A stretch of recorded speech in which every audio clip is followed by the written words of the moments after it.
आदमी का कलेजा वहां दहल जाता है, जिस तरह की नारकीय जीवन लोग जी रहे हैं। तो उस पर हमने ध्यान नहीं दिया है। अलग बात है कि अब चुनाव होगा तो किसको फायदा नहीं मिलेगा तो जनता को तय करना है, लेकिन अभी उस दृष्टि से इस दृश्य को का विश्लेषण हमने नहीं किया है।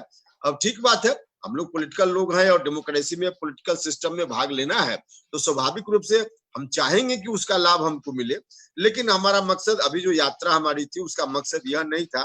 मकसद था कि जाकर के लोगों से कुछ बात करूं और उसमें अगर कुछ कमी लगे तो अधिकारियों से बता करके उनकी समस्या को कुछ दूर करने में शायद मैं सहायक हो पाऊं। तो इस दृष्टि से मैंने यात्रा की।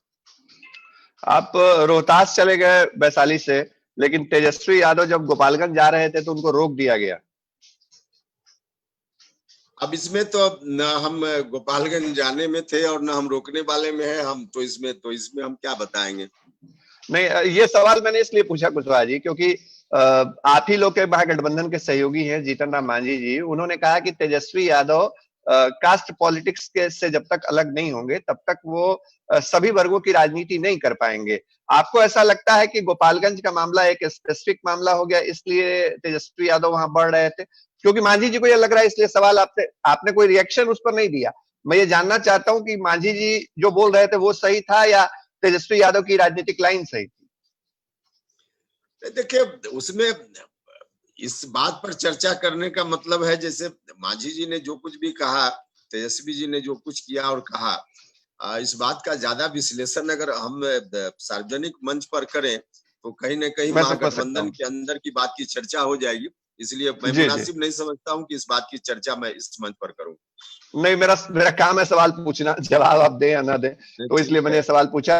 और कुशवाहा जी, लेकिन एक एक सवाल तो है ना कि जो महागठबंधन में एकता दिखनी चाहिए, वो एकता हम लोग बाहर से महसूस नहीं कर पाते। मतलब लगता है कि थोड़ी सी अंदर में खींचतान वाली स्थिति, कभी कुछ बयान आ जाता है, कभी कुछ। तो विधानसभा चुनाव अगर आप लोगों को एक साथ लड़ना है तो इस अंडरस्टैंडिंग को क्लियर नहीं रखना चाहिए आपस में? नहीं, देखिए, कई स्ट्रेटजी होती है। संभव है कि एक स्ट्रेटजी यह भी हम लोगों की हो कि बाहर के लोग अभी नहीं समझ पाए और चुनाव में हम जाएं तो पूरी मजबूती से जाएं, क्योंकि बाहर के लोग समझ जाएंगे तो रणनीति का एक हिस्सा होता है कि हमारे बाहर के लोग, मतलब मैं सीधे आपको नहीं कह रहा हूँ, और लोग भी, सब नहीं, लोग, मतलब जब बाहर के जी, लोग समझेंगे तो कोई भी समझेगा। तो हमारे विरोधी हमारी रणनीति को न समझाए, इसलिए भी हम लोग थोड़ा इस तरह से चलते हैं। एक स्ट्रेटजी का पार्ट यह हो सकता है।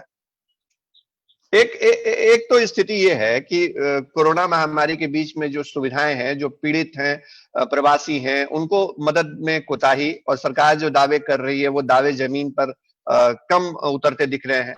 दूसरी स्थिति एक ये भी है कुशवाहा जी कि बिहार में लॉ एंड ऑर्डर एक समस्या थोड़ी बढ़ी है हाल के दिनों में। हमने जो रिपोर्टिंग की, लगातार हर जिले में जो मामले आ रहे हैं, वो आंकड़े बताते हैं कि बिहार में जो एक सत्ता का इकबाल होना चाहिए, कानून का एक इकबाल होना चाहिए, वो कहीं ना कहीं दरक रहा है।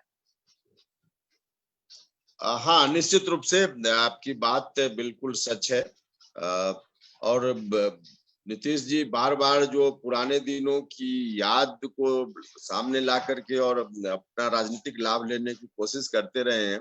इस बार तो उनके लिए यह मौका भी नहीं है, क्योंकि उस समय जो स्थिति थी, खासकर लॉ एंड ऑर्डर के मामला में, उससे बदतर स्थिति है। जो आंकड़ा है